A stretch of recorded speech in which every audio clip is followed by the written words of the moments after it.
2024 সালের গণঅভ্যুত্থানের পর বাংলাদেশ প্রায় দীর্ঘ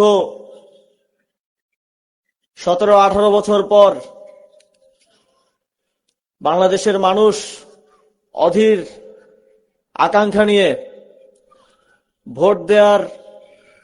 ভোটাধিকার প্রয়োগের আকাঙ্ক্ষা নিয়ে অপেক্ষা করছে। আমরা বাংলাদেশের ইতিহাসে একটি ঐতিহাসিক সময় পার করছি। এবারের নির্বাচন নির্ধারণ করবে বাংলাদেশ বিগত 50 বছর স্বাধীনতার পর যেভাবে চলেছে আগামী দিনে সেভাবে চলবে কি চলবে না।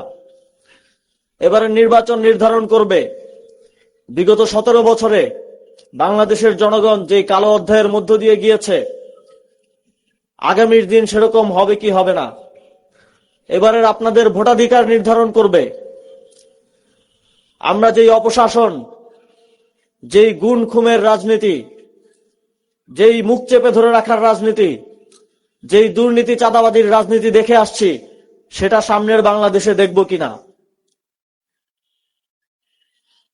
আমরা এবার এমন একটি নির্বাচন দেখতে চাই জনগণকে তাদের ভোটাধিকার এমন ভাবে প্রয়োগ করতে আহ্বান জানাতে চাই যাতে করে এই নির্বাচনকে, এর মধ্য দিয়ে হওয়া গণতান্ত্রিক উত্তরণকে বাংলাদেশের মানুষ, আমাদের পরবর্তী প্রজন্ম শ্রদ্ধা ভরে স্মরণ করতে বাধ্য হয়। আমরা প্রত্যাশা করি বাংলাদেশের জনগণ গত 17 বছরে দেখেছে, সর্বশেষ 1.5 বছরেও তারা দেখেছে যে 17 বছরে যে ঘটনাগুলো ঘটেছে, একটা দলের মধ্যে যাদের মধ্যে ক্ষমতায় আসার কনফিডেন্স বিল্ড করেছে তারা সেই 17 বছরের কার্যক্রমেরই এক ধরনের পুনরাবৃত্তি গত 1.5 বছরে করেছে। 17 বছরে ঠিক যেই বিষয়গুলো আমরা দেখেছি, যার কারণে একটা গণঅভ্যুত্থানের পটভূমি রচিত হয়েছে, তার সকল লক্ষণ আমরা সেই দলের মধ্যে দেখতে পাচ্ছি। আমরা তার একটা ডেমো দেখেছি গত 1.5 বছরে বাংলাদেশের মানুষ দেখেছে।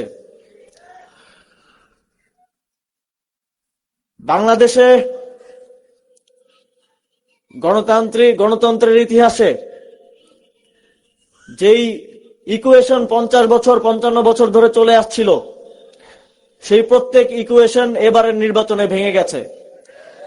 ইতিমধ্যে আপনারা যদি রাস্তায় যান, বাজার করতে গেলে যে সবজিওয়ালা আছে, রিকশায় উঠলে যে রিকশাওয়ালা মামা আছেন, শিক্ষক ছাত্র থেকে সকল শ্রেণী পেশা কমিউনিটির মানুষ আছেন, তাদের সাথে যখন আমরা কথা বলি তখন আমরা সেই পলিটিক্যাল ডেমোগ্রাফির যে পরিবর্তন হয়েছে সেটা উপলব্ধি করতে পারি। সুতরাং আগের যেই গতানুগতিক হিসাব নিকাশ, যে অমুক দলের 30%, তমুক দলের 40%, সেই হিসাব নিকাশ এবার বাংলাদেশের জনগণ তাদের ভোটাধিকার মধ্য দিয়ে বদলে দিবে। আমাদের 10 দলীয় ঐক্য, আমরা প্রথম থেকে বলে আসছি, আপনারা দেখবেন অন্যান্য যেসব জোট হচ্ছে, আমাদের প্রতিদ্বন্দ্বী যেসব জোট আছে, তাদের মধ্যে সিট ভাগাভাগি নিয়ে কি পরিমাণ ঝামেলা হচ্ছে এবং যাদের সাথে তাদের সমঝোতা হয়েছে তাদের আসনেও কি পরিমাণ সমস্যা হচ্ছে। আমরা প্রথম থেকে বলে আসছি আমাদের এই ঐক্য কিছু প্রিন্সিপালের ভিত্তিতে আমরা এই ঐক্য গঠন করেছি। আমরা কোনো সিট ভাগাভাগি কিংবা ক্ষমতার ভাগাভাগির আলোচনার মধ্য দিয়ে ঐক্য গঠন করিনি। আমরা এই ঐক্য গঠন করেছি বাংলাদেশকে মুক্তি দেওয়ার জন্য।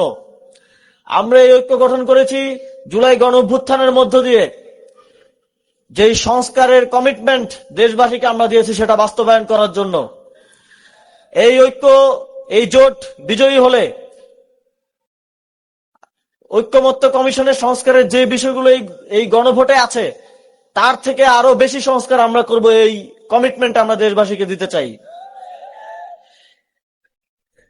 এই ঐক্য বিজয়ী হলে আমরা এদেশে সুশাসন প্রতিষ্ঠার জন্য সর্বোচ্চ চেষ্টা করব। এই কমিটমেন্ট আমরা দেশবাসীকে দিতে চাই।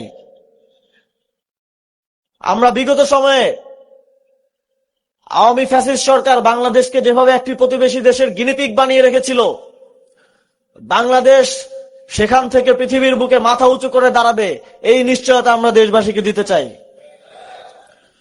আমরা বিশ্বাস করি সারা দেশের মানুষ মুখিয়ে আছে ভোট দেওয়ার জন্য। ইতিমধ্যে আমরা দেখেছি নির্বাচন কমিশন সহ বিভিন্ন প্রতিষ্ঠান কিভাবে পুরনো বন্দোবস্তের মতো একদিকে হেলে যাচ্ছে। আমরা তাদেরকে সতর্ক করতে চাই। আপনারা দেখেছেন পূর্ববর্তী যে নির্বাচন কমিশনাররা বিভিন্ন বিতর্কিত নির্বাচন আয়োজন করেছে, রাতের ভোট বাস্তবায়ন করেছে, তাদের পরিণতি কি হয়েছে? তাদের গলায় বাংলাদেশের মানুষ জুতার মালা পরিয়ে তাদেরকে জেলে সোপর্দ করেছে। আমরা চাই না গণঅভ্যুত্থানের মধ্য দিয়ে আপনারা যারা নির্বাচন কমিশনের চেয়ারে বসেছেন, অদূর ভবিষ্যতে এই ধরনের কোন পরিস্থিতি, এ ধরনের কোন বিব্রতকর পরিস্থিতিতে আপনারা পড়ুন, সেটা আমরা চাই না, এবং সেটা নিশ্চিত করার দায়িত্ব আপনাদেরকেই নিতে হবে। আমরা চাই সংশ্লিষ্ট সকলে বাংলাদেশের জনগণের যে ভোটাধিকার প্রয়োগ করার সুবর্ণ সুযোগ এসেছে সেটা নিশ্চিত করার জন্য কাজ করবে। যদি সেক্ষেত্রে কোনো ব্যত্যয় ঘটে, আমাদের 10 দলীয় ঐক্য আমরা দাঁড়িয়ে দাঁড়িয়ে আমাদের দেশের জনগণের ভোটাধিকার হরণ হওয়ার দৃশ্য দেখব না। যেখানেই ভোটাধিকার হরণ করার চেষ্টা করা হবে সেখানেই আমরা জুলাইয়ের মতো প্রতিরোধ গড়ে তুলব, এবং জুলাই যারা আমরা একসাথে প্রতিরোধ গড়ে তুলেছিলাম সবাই কিন্তু আবার আমরা একসাথে হয়েছি। সুতরাং সেই প্রতিরোধের মুখে পড়তে না চাইলে জনগণের ভোটাধিকার নিশ্চিত করুন। নির্বাচনে অংশগ্রহণ করা সকল রাজনৈতিক দল, প্রশাসন, অন্তর্বর্তীকালীন সরকার, নির্বাচন কমিশন সকলের দায়িত্ব একসাথে ভোটাধিকার নিশ্চিত করা, এবং সেই দায়িত্ব পালনে আমরা তাদেরকে সর্বোচ্চ সহযোগিতা করব। আপনারা ইতিমধ্যেই জানেন যে এই আসনের সাথে আমার একটা যোগাযোগ রয়েছে, আমার একটা সম্পর্ক রয়েছে। যদিও শেষ মুহূর্তে আমি আমার দলের একটি ক্রান্তিকালে একটি গুরুত্বপূর্ণ সময়ে দলের দায়িত্ব গ্রহণ করেছি এবং নির্বাচন করার সিদ্ধান্ত থেকে সরে এসেছি। তবে আমি মনে করি এই এলাকার জনগণের সাথে আমার যতটুকুই যোগাযোগ হয়েছে তারা পরিবর্তন চায়। তারা চায় না কোনো চাঁদাবাজ, স্বীকৃত সন্ত্রাস, স্বীকৃত খুনিরা এই আসনে বিজয়ী হয়ে আসুক এবং আবার ত্রাসের রাজত্ব সৃষ্টি করুক। তারা চায় না এখানকার যারা স্বীকৃত মাফিয়া আছে, যাদের নাম শোনা যায়, তাদের সাথে যোগ সাজসকারীরা আবার এই আসনে নির্বাচিত হয়ে আসুক এবং জনকল্যাণের পরিবর্তে এখানে আবারও ত্রাসের রাজত্ব তৈরি করুক, দুর্নীতি চাঁদাবাজির রাজত্ব তৈরি করুক। এই এলাকার মানুষজন পরিবর্তন চায়, এবং আমি কমিটমেন্টের সাথে বলতে পারি যে এই এলাকায় আমাদের 10 দলীয় জোটের পক্ষ থেকে যিনি প্রার্থী, আমার খুব পছন্দের মানুষ, তিনি, তার বাড়িও আমার বাড়িতেই, মুরাদনগরে, একই উপজেলায় আমাদের বাড়ি।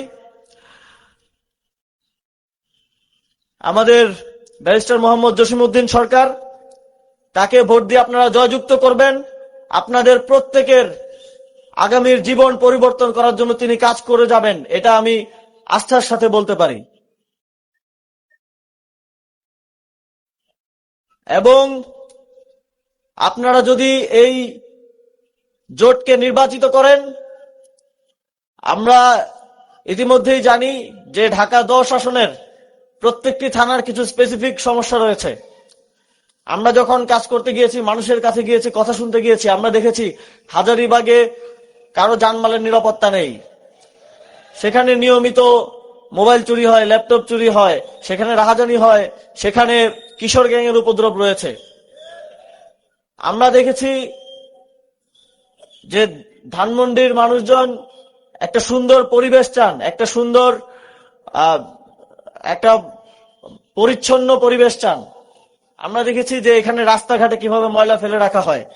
এখানে ধানমন্ডি সহ এই অত্র অঞ্চলের যে ফুসফুস, এই ধানমন্ডি লেক, এই লেকের অব্যবস্থাপনা আমরা দেখেছি। আমরা কামরাঙ্গীরচর নতুন যুক্ত হয়েছে এই আসনে, কামরাঙ্গীরচরের 55 নম্বর ওয়ার্ড, সেখানে দেখেছি সেখানে রাস্তাঘাটের যেই দশা, সেটা বাংলাদেশের যে কোনো প্রান্তিক অঞ্চলে, গ্রামাঞ্চলের রাস্তাঘাটের মতো অবস্থা, অথচ এটা সিটি কর্পোরেশনের অধীনে একটা জায়গা। আমরা দেখেছি নিউ মার্কেটে জলাবদ্ধতা থেকে শুরু করে যানজট সহ নানাবিধ সমস্যা রয়েছে।